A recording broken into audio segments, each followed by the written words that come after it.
Welcome to Infrastructure Week, where we cover all things lending tech and transformation. I'm Dave Silverstein, founder and CEO of NED.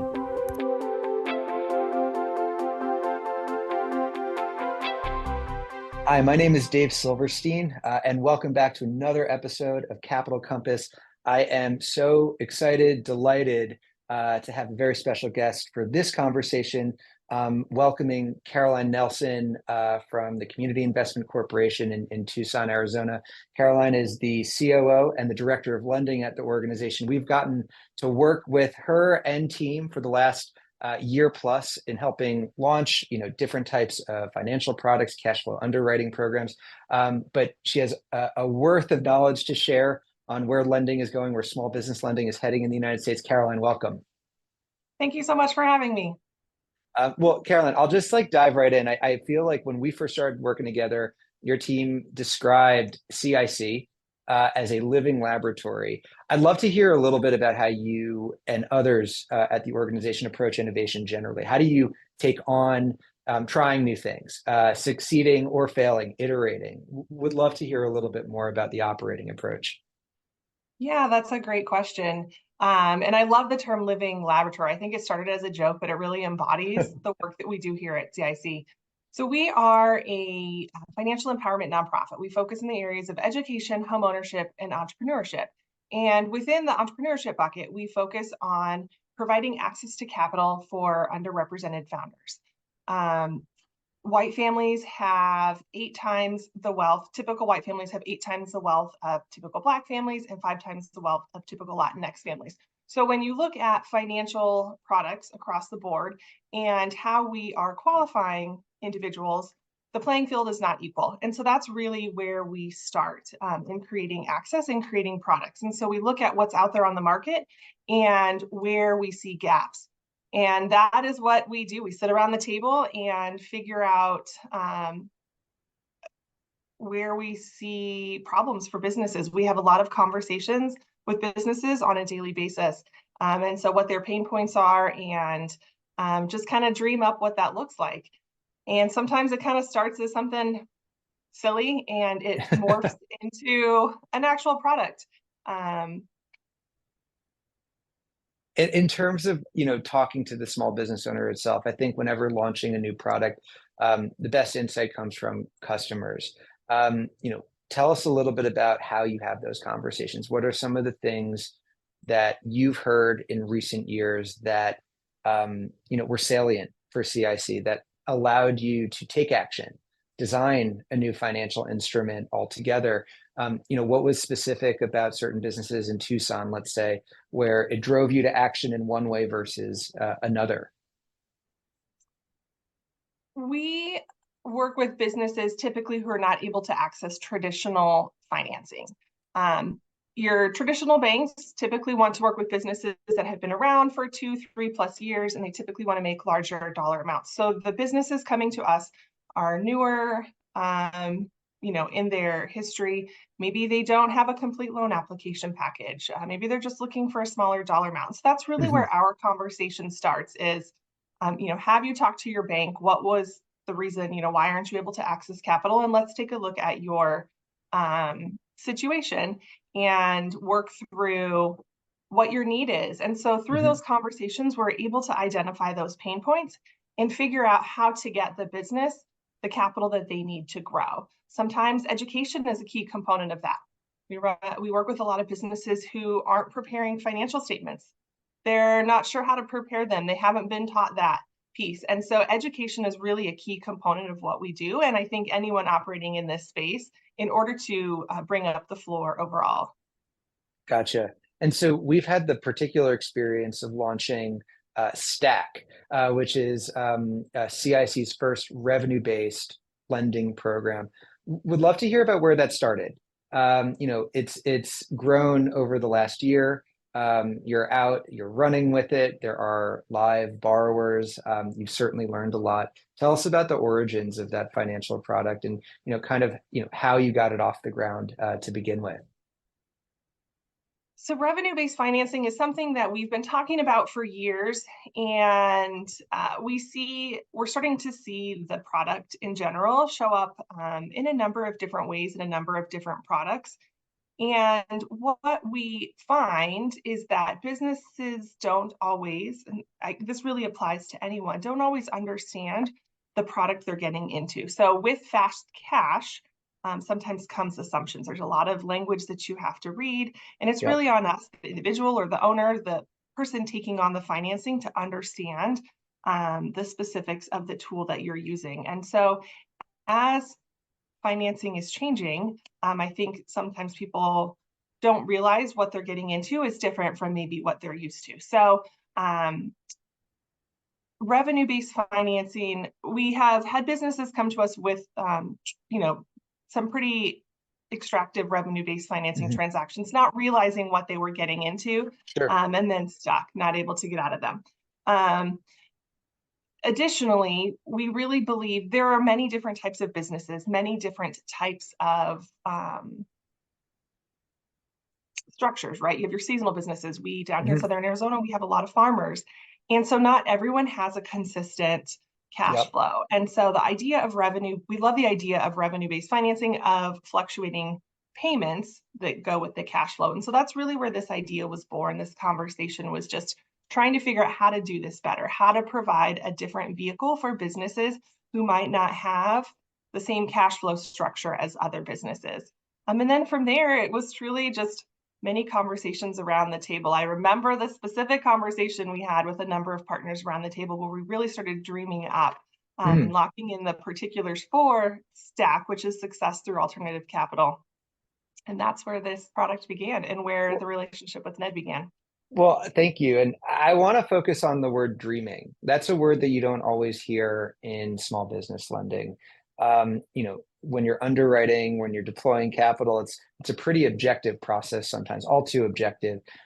Tell us a little bit about the dreaming process at CIC. Who were the folks around the table? What were the questions that folks were asking? Like, what were some of the concerns that were top of mind that you knew that you would need to kind of play out over time, learn, iterate, all together. I think, as we engage with other lenders across the United States, there is an aspiration to do a little bit more dreaming. I think CIC is doing it right now. What's the process there? Like, how do you set up an environment to kind of think creatively to begin with? Yeah, so the partners at the table, or obviously CIC, a number of us from the organization that work within this space. We work very closely with another organization in town, Startup Tucson, and they provide education to businesses, any stage. Even though startup is in their name, they work with organizations outside of startup. And so they really help provide that access in a number of different ways. And so they're a key partner of ours. They provide the education, we provide the funding, and we work really closely together. And then the third partner at the table was Common Future. Mm. Common Future provided us with funding for our pilot program for STAC, and so they also have experience in this area. And so the three of us together, we're just talking about what this could look like. What we had researched the industry, different pain points that we have seen at our work at CIC, different clients that we've come to that have come to us with like a revenue-based transaction that they were struggling with. And so what did they like about it? What didn't they like about it? And so with all of that information, we were able to really start coming up with a product. Awesome. You had mentioned, what were some of the key components of that? Yeah. Obviously, fee, like the cost is a big one. And so that is one of the things that we see is some of these transactions, typical revenue-based financing, merchant cash advance type, can be very expensive. And so we had some clients that they needed fast cash. They got themselves in trouble. They took out a really expensive transaction and then their revenues grew, which is what they needed, but they grew so much so quickly that it just ate up their extra cash flow. And so that we have seen be problematic over and over again. And then the other piece that we run into regularly in our daily work is lack of collateral. Mm. Not everyone, the playing field is not equal, right? So when we base our systems off of assets and we expect everyone to have assets in order to qualify for capital, a lot of people aren't able to qualify for capital. So if you don't come to the table with assets, or you're in a type of business, type of industry that typically is not asset based, you're left out of financing. So a lot of service industries, things along those lines, your HVAC, your plumbers, all of that, where you have your inventory, but you don't have significant assets that you can use to secure a loan. So those were the businesses that we were really targeting when we put together this product. Understood. And, I think as we've seen on our end, on the technology side, as we've seen CIC's financial product come to life, you have made moves that address those pain points. And so you have been, really, really conscious of the fee, and how that, fee it can affect the business owner over the period of time. You want to make sure you're pacing the loan over a number of years versus making it like a faster experience, like they're coming from. And so I think like what we've seen is the decisions that CIC has made allows for merchant friendliness, right? Where they're coming from a particularly extractive experience with high fees and high kind of revenue share rates, which are putting them in a rough spot. You want to give them time. Like CIC's approach has always been to kind of like give them years to repay what is typically a fairly urgent working capital requirement, and making sure that the fees are much lower than what else is out there, to give them that level playing field that you're describing. But you talk a lot about collateral, and collateral is an interesting point to bring up, because what CIC has done in context to getting this financial product off the ground is that you actually created a new workflow altogether to underwrite.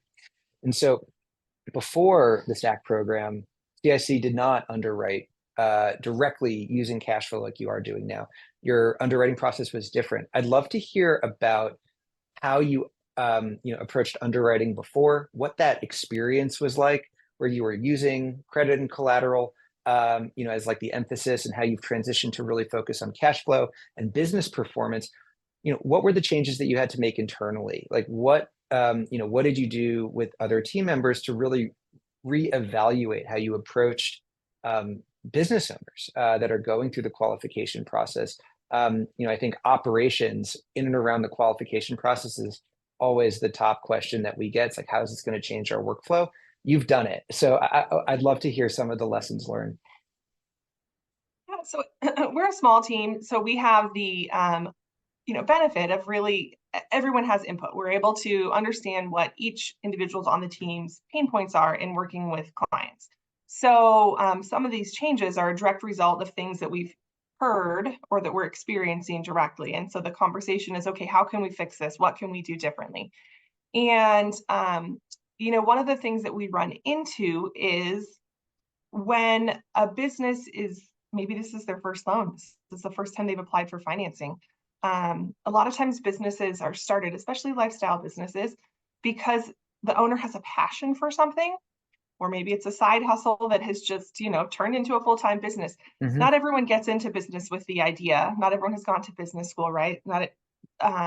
So it's a passion for something that has turned into a business, and the learning curve is steep. And so this financial piece of it, you might not realize, you don't know what you don't know. So when those businesses are coming to the table for the first time, oftentimes their application package is not up to the level that it needs to be to qualify for financing. Yep. And that's a challenge that we run into, is lack of business financials or just inaccurate business financials. So, and when I say financials, I'm referring to a profit and loss statement and a balance sheet. And so when we're using those documents to determine whether or not a business is able to repay a loan and they're inaccurate, our decision is also not possibly accurate. And yeah, it's a high risk decision when there's like, when there's info that could be one way or another, for sure. Absolutely. Yeah. And then also, people just need capital quickly. Not everyone has 3 months to sit around and wait while we look through documents. And that's more a traditional experience. And so I think what drives a lot of people to fast transactions, fast cash, is that like they don't want to wait 3 months. They don't want to provide a lot of documentation. And so we've been trying to figure out how to speed up our underwriting process, how to increase the quality of the information that we're looking at, and how to do this faster so that we can get capital to people, so that we can keep them away from more predatory products. Mm, And so what the data out there that is actual, right? When we think about bank accounts, that's actual money in, money out. And so that's really where this, when we started building out this product, what we were looking at is, okay, so if we can still teach someone to build their balance sheet, but if we want to make a quick decision and we're able to tap into that data and essentially build that out ourselves, we can look at build out a quick profit and loss statement using that data, then that can increase the accuracy of our decision and speed up how quickly we can get a business capital. and how has the process sped up overall? Like right now, as we see you doing the work, you're looking at immediate cash flow, right? You're looking into you're able to have that transparency into the bank accounts. Have you been able to make those faster decisions? I'm curious if you're seeing kind of those net results where you're able to amplify your decision making, bring your own costs down. Has it kind of reached have you reached those objectives like over the last year altogether? It's definitely sped up the process. We've not achieved the objectives that we were hoping for. It's been a learning process, and that's part of being, a living laboratory, is that typically when we start something, it's not necessarily perfect.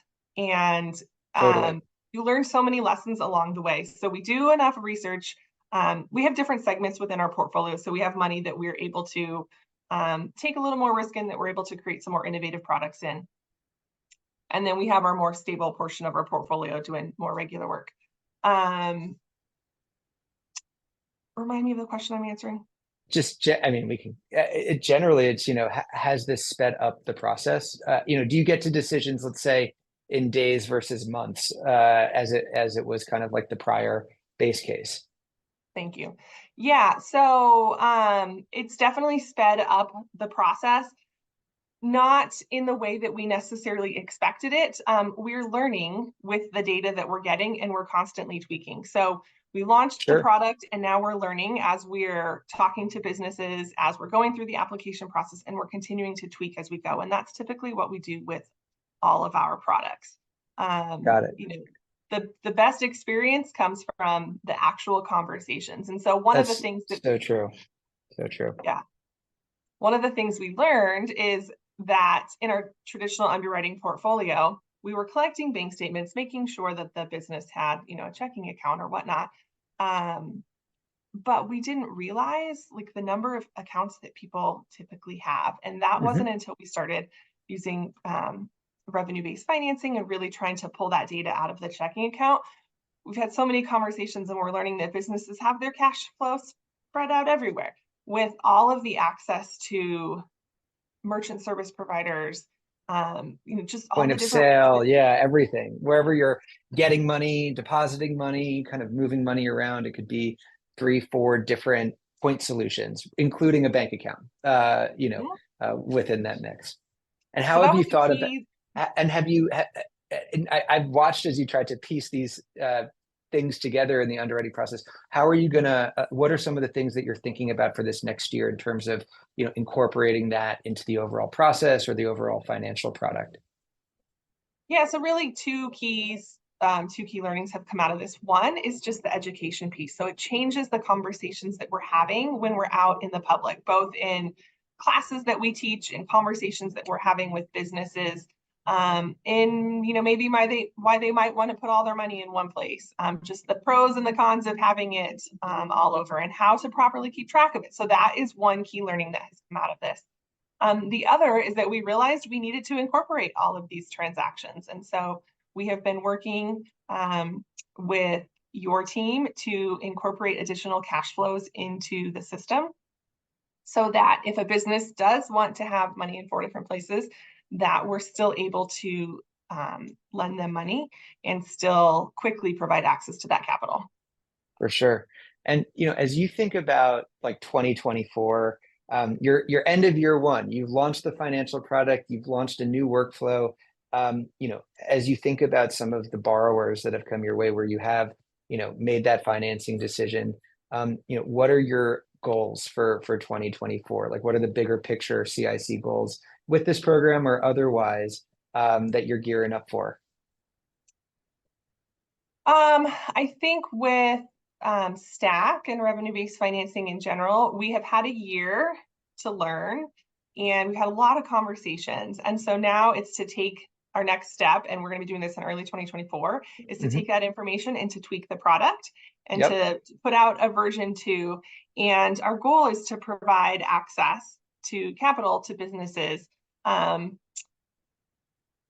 but in a less expensive transaction, to make sure that they are able to access the financing they need without getting without eating up all of their cash flow. One of the things we see is that in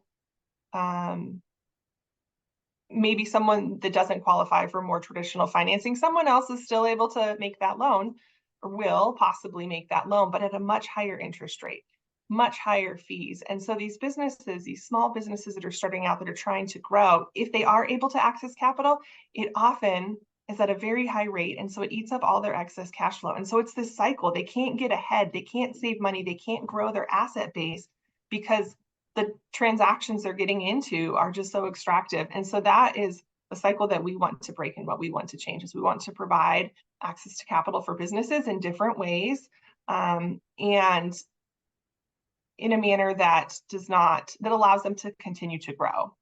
For sure. And I think when I look at the first, I say version 1 of the STAC product, the goal was to maybe, allow a business owner to repay over a number of years.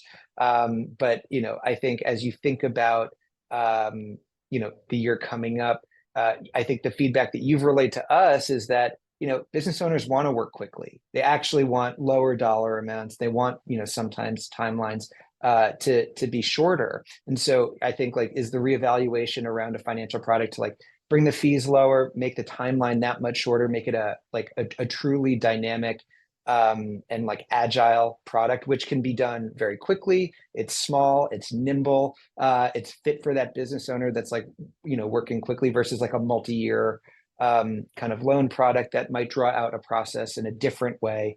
Is that kind of how you're thinking about, version 2 or version 3 in the year ahead? Yeah, that's exactly what we're thinking of. We've heard a lot of businesses want access to shorter term capital. Not everyone wants to have debt on their balance sheet. Yep. We all feel differently about debt, and that's okay. And so while there may be industry best practices, it's also up to the business owner to decide what is best for their business. And so we're hearing what they're saying, and so we're going to put out a product or tweak our product to meet the needs of more business owners. Amazing. And as you think about technology in context to that work where you're iterating, you've done year 1 is in the books, 2024, bring it on. There's a version 2 or kind of version B of the financial product that you're going to put out, likely alongside of, the one that you're already in market with. Where does technology play a role internally in the organization? I'm curious, like, do you think about infrastructure differently when you're making these different financial product decisions, or when you're going to market and talking to your borrowers or prospective customers? Is there kind of a conversation internally around enablement and the types of solutions that you need to make sure you get these types of changes off the ground? I'm curious, like, where in the conversation that occurs for you, and how CIC is thinking about tech for the future. Technology is key in everything that we do. Technology has always been important, but I will say the pandemic really changed the conversation around technology, in particular from a borrower perspective. Everyone is able to access things at a much faster rate, and that is really the expectation across the board. So CIC, being a small local nonprofit lender, we would love all the efficient technology, but technology is expensive, Sure. and it creates efficiency, like much needed efficiency, but there's a balancing act there. And so, having more manual processes, while for a lot of small lenders, that's maybe, all that they can afford. The market is is demanding something different. And so it's really important that we pay attention to that and that we respond accordingly. So, you know, we have to figure out where it's important to incorporate technology, where we can speed up decision making, where we can improve our internal processes. Because at the end of the day, the more efficient we are with our processes, that's the more time that we have to spend directly with the businesses out in the community. And that's really what we love, and that's what we want to do. So technology is a key component in helping us. Very cool. And in context to technology, I think, there's a question around data altogether. And so, last year you incorporated new primary data around bank transactions in a different way into your underwriting workflow. Is there other types of data that is important to you moving forward, into 2024 that you're thinking among your team? Like, wouldn't it be great if we can get into a place where we could really look at their inventory in a different way, or we could look at different types of their customer behaviors to underwrite. Has that been a conversation internally where you're looking at bank transactions, you're looking at balance sheets, which are more traditional types of diligence material, but is there kind of a secondary type of data that is top of mind where it could really aid in the underwriting process and closing process? Data is important in all that we do. We all have a hypothesis. We determined that we there's this challenge in the market and this is how we're going to meet it. But it's important that we circle back and we actually check to make sure we're doing the work that we state. So as an organization, we're constantly collecting data and looking at data, and we will continue to do that.